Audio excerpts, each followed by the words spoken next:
kasih kepada panjenengan dan untuk ya warga-warga di sekitaran sini. Saya alhamdulillah sudah diperlakukan dengan baik, disambut dengan baik, diterima dengan baik di sini ya. Saya mengucapkan terima kasih dan kapan-kapan Pak Rete juga main ke sana. Pasti. Kapan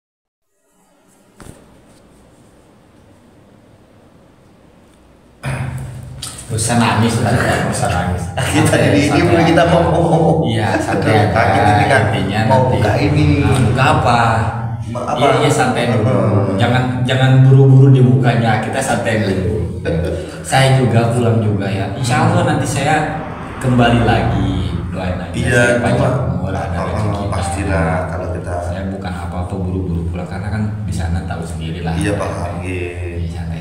Cuma kok apa? Kayak saya itu kan kayak sambil geledek gitu loh. Sambil geledek. Jadi kan baru berapa hari di sini kok tiba-tiba mau pulang. Ya, gitu loh. kita doakan aja yang terbaik. Siap. Monggo silakan juga. Bismillahirrahmanirrahim. Assalamualaikum warahmatullahi wabarakatuh. Waalaikumsalam warahmatullahi. Selamat malam sahabat-sahabat Pak Rete dimanapun Anda berada. Semoga selalu senantiasa dilindungi oleh Allah Subhanahu wa Ta'ala. Amin amin ya rabbal alamin. Baiklah sahabat-sahabat, di kesempatan malam hari ini saya mau mengucapkan beribu-ribu terima kasih kepada khususnya Kang Adin. Kang Adin ini adalah katakan anaknya Abah juga. Ini jawara-jawara dari Banten ya. Cuma yang membuat saya terpukul sahabat-sahabat ya, seperti saya tadi di sambil geledek ketika saya melihat live-nya Kang Adin, beliau ini mau pulang. Nah, ini ada apa dan kenapa kok secepat itu gitu loh. Jadi daripada nanti saya hanya ada apa Kang Adin, ada masalah sama-sama lah. Lebih baik saya hampiri, saya tembak langsung gitu ya guys ya. Siap. Assalamualaikum Kang Adin. Waalaikumsalam warahmatullahi Kang Adin, wabarakatuh. sebelumnya Siap. saya ucapkan sangat-sangat terima kasih, beribu-ribu terima kasih.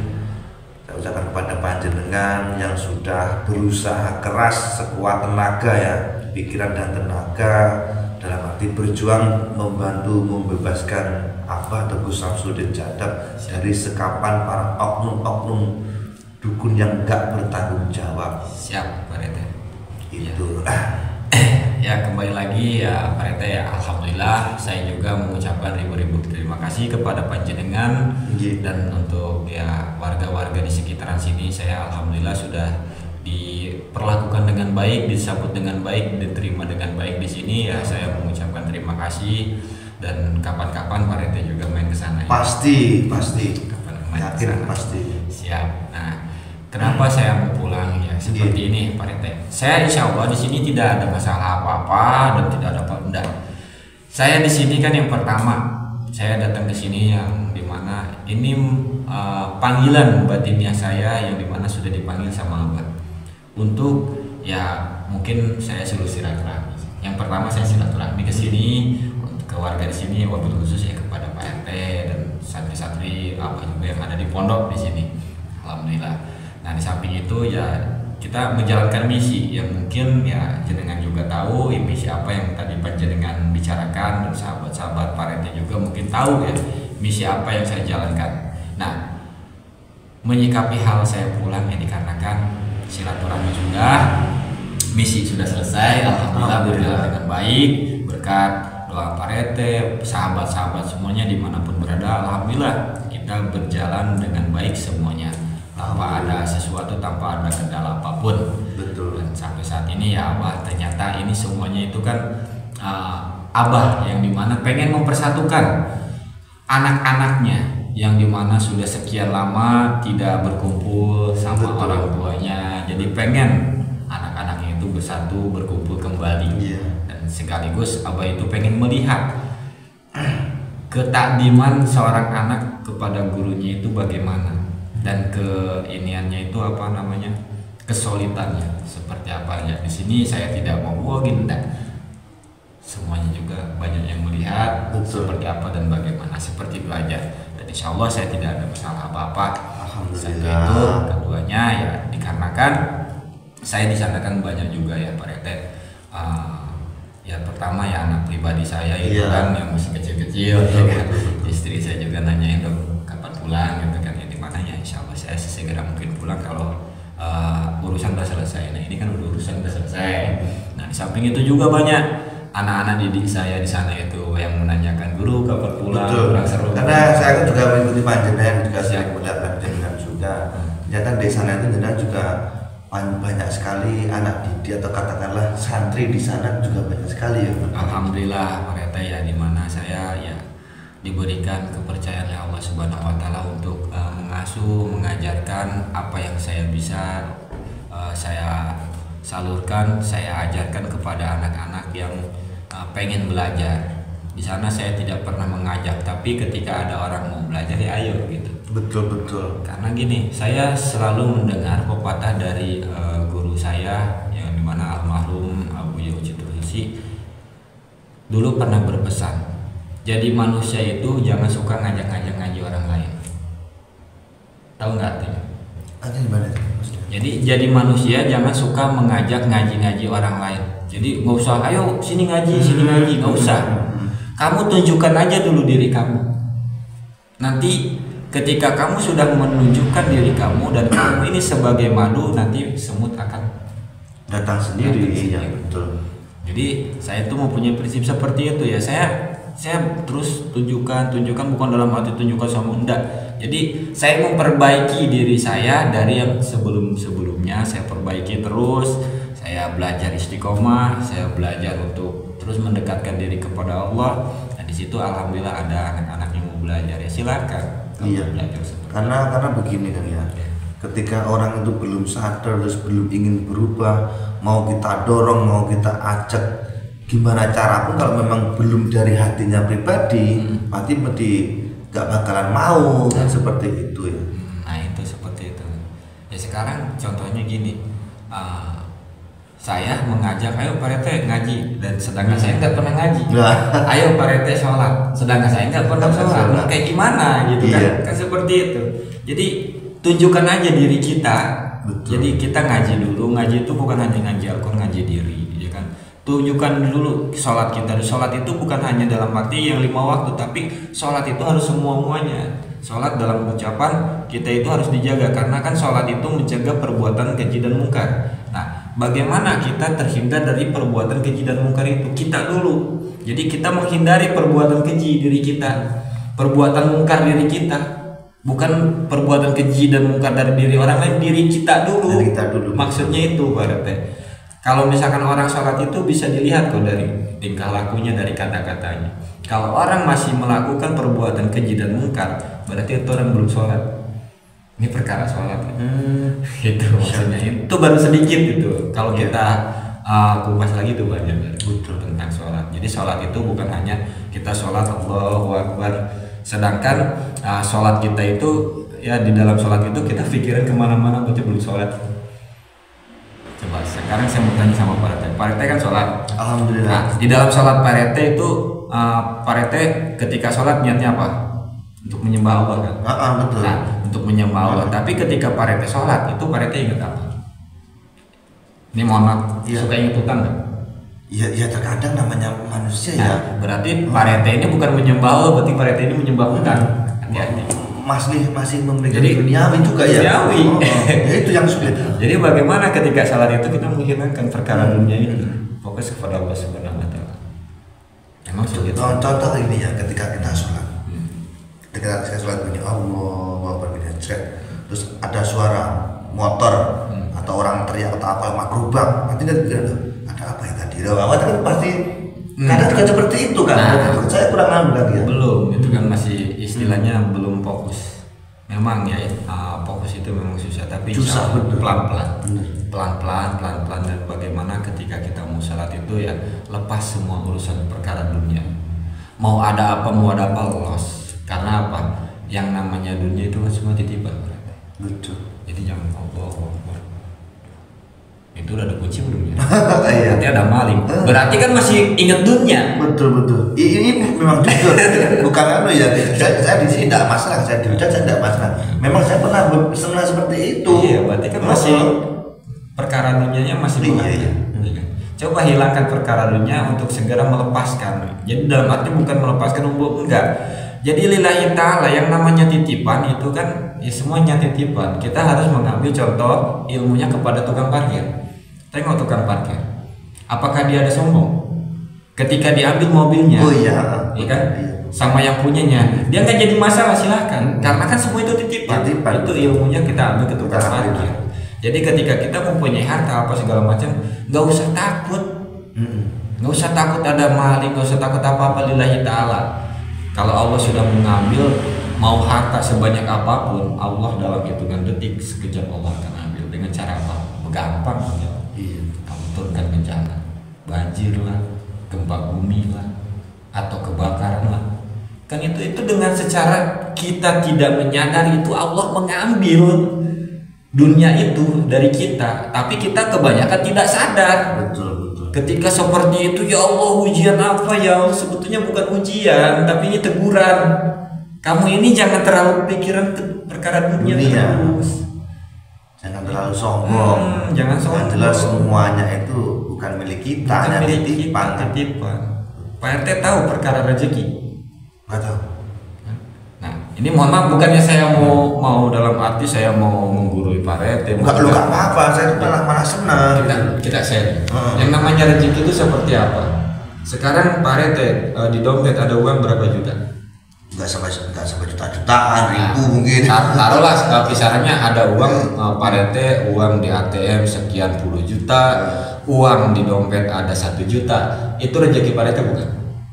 Nah, kalau itu apa? Setahu saya itu memang rezeki saya, tetapi di dalam rezeki kita itu ada sebagian untuk orang lain. Nah, kalau menurut versi Pak RT, tapi menurut versi saya itu bukan rezeki. Walaupun itu udah ada di ATM Pak RT, walaupun itu udah ada di dompet Pak RT, itu bukan rezeki Pak RT. Karena apa? Pak RT apakah tahu dari sekarang ke depan dompet hilang?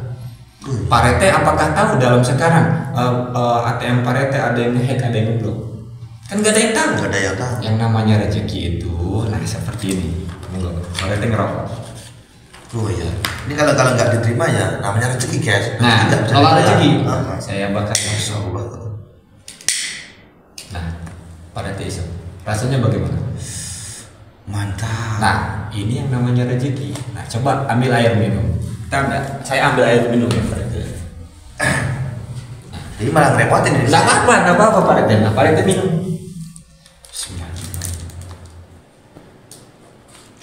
Nah, yang namanya rezeki itu apa-apa yang kita minum, apa-apa yang kita makan, yang sudah masuk ke dalam perut, itu yang namanya rezeki, yang dimana gak bakal bisa orang ambil lagi. Itu yang namanya rezeki Pak RT. Kalau masih uang di dalam dompet, uang di ATM kita, itu masih belum rezeki kita.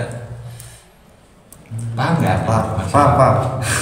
Kalau saya begini. Siap. Jadi jadi orang itu pandailah dalam mensyukuri nikmat. Dalam arti kenapa? Ketika kita itu bangun, kita bisa bangun itu sudah alhamdulillah. Karena kenapa? Udara yang kita hirup pun harus kita hembuskan kembali, kan seperti itu kan. Iya. Siap. Itu perkara rezeki ya. Rezeki itu ya nikmat. Kita harus mensyukuri nikmat sehat, nikmat. Apalagi banyak kan? Ya kan? Coba kalau kita sakit. Ini kan kita menghirup udara segar, ini kan itu suatu rezeki. Betul. Ya kan? Coba kalau kita udah nggak bisa menghirup udara segar lagi, kita suruh di rumah sakit di Vietnam. Kan bayar, Allah nggak pernah minta bayaran, hanya untuk mengagungkan namanya. Makanya jangan lupa setiap harinya paling sedikit kita itu baca Allah 100 kali. Kalau nggak istighfar setiap harinya itu ya minimal 50 kali. Ya kalau saya sih setiap habis itu yang sering dikatakan apa juga kalau kita Allah itu selalu satu putaran tasbih. Tapi yang ikhlas Pak RT. Ya jelas lah. Yang ikhlas. Ketika kita menjalankan segala sesuatu, yang pertama niat boleh. Tapi setelah niat lupakan Pak RT. Contoh Pak RT ini mau sedekah Pak RT ini niat 100.000. Tapi ketika Pak RT sudah sedekah udah ikhlas kan. Ikhlasnya itu dalam arti lupakan, gak usah diingat lagi. Jangan ketika Pak RT melakukan kebaikan, wah kamu gak ingat apa? Dulu saya pernah begini sama kamu. Nah, di sini ini ada hubungannya ketika jenengan tadi di live-nya mau pulang. Siap gimana? Itu kok cepat-cepat mau pulang loh. Ada apa? Ada masalah apa? Saya itu takutnya nanti di sini ada masalah, terus jenengan cepat-cepat pulang dan nanti di sana justru seperti ngono kae lah. Saya tuh nggak mau seperti itu. Jadi kalau memang ada permasalahan, ayo kita selesaikan. Siap. Nggak usah kita itu hanya di medsos saja. Jangan seperti itu. Betul. Gitu loh. Karena semuanya itu saudara semua, gitu loh. Dan jangan apa ya, katakanlah ingatlah baiknya, jangan diingat-ingat buruknya saja gitu loh. Kalau memang ada permasalahan, ayo diselesaikan. Saya itu makanya saya tadi ketika melihat live dengan saya bergas ke sini gitu loh Kang. Iya. Memang kita sebagai manusia itu jangan pernah melihat keburukan orang lain. Walaupun orang lain itu berbuat buruk banyak kepada kita, kita jangan pernah lihat keburukannya, tapi lihat kebaikannya. Walaupun sedikit apa sebesar biji zarah kebaikannya, kita lihat di situ. Tapi kalau kita selalu melihat keburukan orang lain, ketika orang lain banyak melakukan kebaikan kepada kita, tapi kita melihat keburukannya, itu bahaya untuk diri kita. Karena apa? Apalagi sekarang ini mainnya sosial media ya. Iya. Yang dimana kita sebagai muslim yang diwajibkan oleh ulama kita terdahulu tabayun. Betul. Itu diwajibkan itu tabayun. Ya, itu kewajiban seorang muslim ketika ada selisih paham, datang baik-baik tabayun, diselesaikan dengan kepala dingin. Nah, itu kalau misalkan kita merasa orang Islam. Siap. Kan tabayun kan? Betul, betapa. Seperti itu.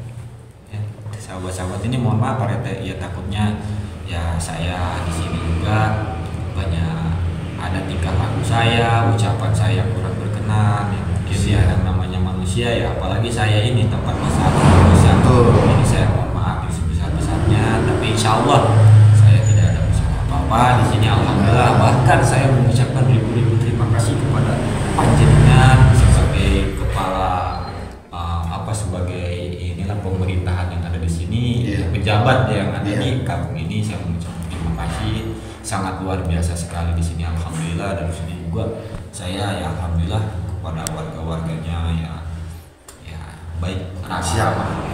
Saya juga sangat-sangat banyak berterima kasih lah kepada jenengan, sudah sowan ke sini, sudah berusaha membantu, pokoknya apa, saya sangat berterima kasih. Dan saya juga titip salam kepada keluarga di sana, dan saya yakin suatu saat saya pasti katakanlah balas, dalam arti saya pasti dulan rono lah. Siap, insya Allah juga sama abah gitu. Itu selalu terbuka di sana 24 jam bagi siapapun. Jangankan orang niat silaturahmi, orang niat baik aja silahkan, saya persilahkan masuk. Jangankan orang, anjing sekalipun datang, ketika anjingnya itu lapar saya kasih makan. Iya, betul. Kan sebagai manusia kayak gitu kan. Iya. Apalagi kita sebagai manusia harus bisa memanusiakan manusia. Toh itu kan juga makhluknya Allah. Nah, itu seperti itu. Jangan mentang-mentang kita melihat seekor anjing kelaparan, kita malah anjing itu minta makan malah kita lempar. Gak boleh. Kasih makan. Betul. Karena perkara ibadah itu nggak ada yang tahu ibadah kita diterima atau enggaknya, nggak ada yang tahu. Ya, itu perkara ibadah, nggak ada yang tahu, itu hanya Allah Subhanahu Wa Taala ya yang tahu. Jadi intinya kita ini bukan mencari siapa yang terbaik dan siapa yang paling baik, tapi bagaimana kita tetap terus melakukan kebaikan. Seperti di deskripsi channel saya, berbuat baik dan selalu berbuat baik. Nah itu seperti itu. Hidup itu bukan mencari siapa, wah ini saya yang terbaik, siapa yang saya yang paling, bukan. Tapi bagaimana kita tetap terus melakukan kebaikan, walau terkadang kebaikan kita ini sering disalahartikan. Betul. Walau kebaikan-kebaikan kita ini sering dilupakan, tapi kita tetap terus melakukan kebaikan. Orang yang baik itu bukan orang yang membalas kebaikan orang, tapi orang yang baik itu orang yang membalas ketika orang berbuat jahat kepada kita, kita balas dengan kebaikan. Itulah orang yang baik. Kalau saya begini, orang yang baik bukan yang tidak pernah melakukan kesalahan, tapi yang menyadari kesalahannya dan memperbaikinya. Gitu. Mantap udah nih. Wah ini nanti di lirik dapur rekaman ini Pak RT loh. Amin. Ini bisa ada produser masuk mungkin monggo kalau mau endorse ini. Oke, Kang Adin. Luar biasa. Siap, terima kasih dan saya hanya bisa mendoakan panjenengan. Amin. Semoga di perjalanan selamat sampai rumah. Amin. Dan salam hormat saya kepada keluarga di rumah Kang Adin. Amin, insya Allah Pak RT. Siap Pak RT, terima kasih banyak Pak RT. Doa Pak RT siap. Oke, sahabat-sahabat, cukup sekian video saya dengan Kang Adin. Ternyata alhamdulillah Kang Adin memang harus segera pulang karena di rumah juga banyak sekali yang menanti. Jadi saya tegaskan di sini tidak ada masalah apa-apa ya guys. Mungkin cukup sekian video dari saya. Mohon maaf kalau ada salah-salah kata. Akhir salam. Wassalamualaikum warahmatullahi wabarakatuh.